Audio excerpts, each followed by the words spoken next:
Assalamualaikum warahmatullahi wabarakatuh. Anda pasti sudah tidak asing dengan laba-laba. Laba-laba adalah hewan sejenis arthropoda yang mempunyai dua bagian tubuh. Hewan ini dimasukkan ke dalam kelas Arachnida. Hewan yang memiliki 4 pasang kaki ini bisa ditemukan di berbagai tempat di dunia kecuali di Antartika.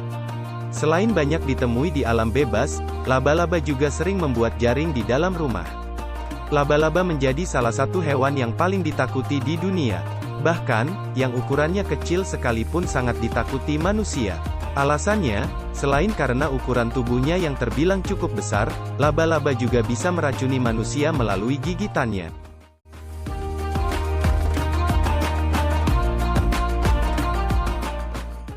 Meski banyak orang yang takut sama laba-laba, hewan ini berjasa dan membantu Rasulullah Shallallahu Alaihi Wasallam ketika hijrah dari Mekah ke Madinah. Dalam sirah Rasulullah Shallallahu Alaihi Wasallam disebutkan, laba-laba diperintahkan oleh Allah Subhanahu wa Ta'ala untuk melindungi Rasulullah Shallallahu Alaihi Wasallam dan Abu Bakar radhiyallahu anhu. Ketika dikejar dan hendak dibunuh oleh orang-orang kafir Quraisy, kedua manusia mulia itu bersembunyi di Gua Sur. Lalu, atas perintah Allah, laba-laba membuat sarang di mulut Gua Sur sehingga mengelabui kafir Quraisy. Mereka berpikir, jika Rasulullah dan Abu Bakar masuk ke gua itu, maka pasti sarang laba-laba itu sudah rusak. Pertolongan Allah melalui perantaraan laba-laba itu disebutkan dalam surat At-Taubah ayat ke-40. Jikalau kalian tidak menolongnya, sesungguhnya Allah telah menolongnya, yaitu ketika orang-orang kafir Mekah mengusirnya dari Mekah, sedangkan dia salah seorang dari 2 orang ketika keduanya berada di dalam gua, di waktu dia berkata kepada temannya, "Janganlah kamu berduka cita, sesungguhnya Allah beserta kita." Maka, Allah menurunkan ketenangannya kepadanya dan membantunya dengan tentara yang tidak kalian lihat, dan Allah menjadikan seruan orang-orang kafir itulah yang rendah dan kalimat Allah itulah yang tinggi. Allah Maha Perkasa lagi Maha Bijaksana. Hewan yang satu ini memang memiliki banyak keistimewaan. Bahkan, laba-laba diabadikan di dalam Al-Quran dan dijadikan nama salah satu surat, yaitu surat Al-Ankabut, yang artinya laba-laba. Selain berjasa membantu Rasulullah, laba-laba adalah hewan yang menginspirasi banyak ilmuwan.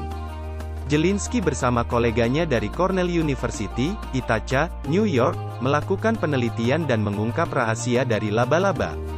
Terungkap bahwa jaring laba-laba terbuat dari molekul-molekul berbentuk serat, tersusun dari residu asam amino glisin 42%, alanin 25%, dan 33% sisinya glutamin, serin dan triosin.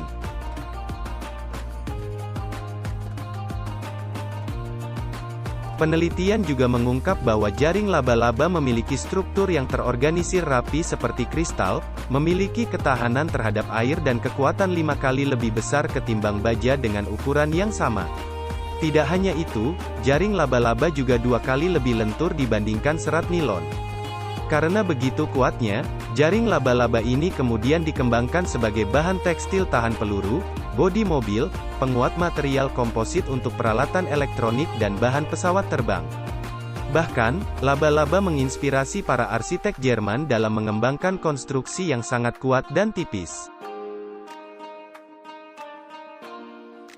Jika jaring laba-laba sangat kuat, kenapa Al-Quran menyebutkan bahwa rumah laba-laba adalah rumah yang paling rapuh? Apakah Al-Quran bertentangan dengan sains? Tentu saja tidak. Mari kita simak terlebih dahulu ayat Al-Quran yang menyebutkan tentang rumah laba-laba. Dalam surat Al-Ankabut ayat 41, Allah Subhanahu wa Ta'ala berfirman, "Perumpamaan orang-orang yang mengambil pelindung-pelindung selain Allah adalah seperti laba-laba yang membuat rumah. Dan sesungguhnya, rumah yang paling lemah adalah rumah laba-laba kalau mereka mengetahui." Sekilas, ayat tersebut bertentangan dengan fakta yang ditemukan oleh ilmu pengetahuan modern. Memang betul, jaring-jaring laba-laba sangat kuat dan mampu menjebak mangsanya yang terperangkap di jaringnya.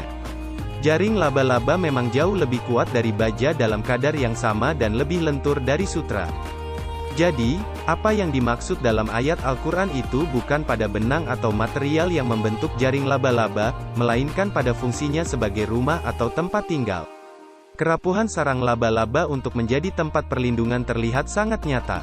Kita bisa menghancurkan sarang itu hanya dengan satu jari. Sebuah rumah memiliki fungsi utama untuk melindungi penghuninya dari hujan, angin, dan panasnya sengatan matahari. Sedangkan sarang laba-laba tidak memiliki perlindungan tersebut. Bahkan, jaring laba-laba tidak mampu bertahan lebih dari 1 malam. Setelah semalam, jaring laba-laba tidak lagi bisa digunakan untuk menjebak mangsa, karena zat pelengketnya sudah mengering. Fakta lainnya, laba-laba tidak memiliki sifat kasih sayang pada keluarganya. Setelah kawin, laba-laba betina akan membunuh pejantannya dan memakan tubuh pasangannya itu. Setelah telur-telurnya menetas, anak-anak laba-laba akan berebutan makanan dan memakan saudaranya hingga hanya tersisa beberapa anak laba-laba. Model hidup seperti inilah yang membuat rumah laba-laba disebut rapuh, tidak dipenuhi cinta, dan tidak ada kasih sayang di antara anggota keluarganya. Hikmah lainnya yang bisa dipetik dari rumah laba-laba adalah agar manusia tidak menyembah dan meminta pertolongan kepada selain Allah. Perumpamaan ini sama dengan berhala-berhala yang disembah oleh kaum musyrikin. Mereka memiliki Tuhan yang sama sekali tidak memiliki sifat ketuhanan, tak memiliki perlindungan dan tidak mampu memberi perlindungan. Mudah-mudahan kita selalu mendapat rahmat dan ridha-Nya. Maha Agung Allah dengan segala ciptaannya.